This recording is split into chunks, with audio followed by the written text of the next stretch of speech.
கர்ம வீரர் காமராஜர் மீதான அவதூறு பேச்சுகளை எதிர்த்து கேள்வி கேட்க கூட முடியாத நிலைக்கு திமுக கூட்டணியில இடம்பெற்றுள்ள காங்கிரஸ் கட்சி தள்ளப்பட்டிருக்கு அப்படின்னு தமிழக பாஜக தலைவர் நயினார் நாகேந்திரன் விமர்சனம் பண்ணியிருக்காரு. அரியலூர் மாவட்டம் கங்கை கொண்ட சோழபுரம் பெருவுடையார் கோவில்ல மாமன்னர் ராஜேந்திர சோழன் பிறந்தநாளான ஆடி திருவாதிரை விழா வரும் 23ஆம் தேதி தொடங்கி 27ஆம் தேதி வரைக்கும் நடைபெற இருக்கு.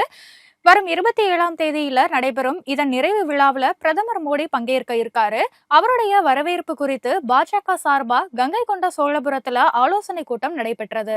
இந்த கூட்டத்துல பங்கேற்று பேசிய தமிழக பாஜக தலைவர் நயினார் நாகேந்திரன், மாமன்னர் ராஜேந்திர சோழன் மிகப்பெரிய வரலாற்றை உருவாக்கிய இடத்துக்கு ஆடி மாதம் திருவாதிரை நட்சத்திரத்துல வரும் பிரதமர் கிட்ட கும்பகோணத்துல இருந்து ஜெயங்கொண்டம் வழியாக அரியலூர் வரைக்கும் ரயில் பாதை அமைக்கணும்னு இந்த பகுதி மக்களோட கோரிக்கையை சொல்லுவோம் அப்படின்னு சொல்லியிருக்காரு. பிரதமருடைய வருகையை எதிர்த்து கருப்பு கொடி காட்டுவதாக கூறும் காங்கிரஸ் கட்சியினரால காமராஜரை பத்தி திமுகவினர் கடுமையா அவதூறு பேசியதற்கு எதிராக எதுவுமே பண்ண முடியல அப்படின்னும், இப்படி கையால் ஆகாதவங்க தான் பிரதமருக்கு கருப்பு கொடி காட்ட போறதா பூச்சாண்டி காட்டுறாங்கன்னு விமர்சனம் பண்ணியிருக்காரு.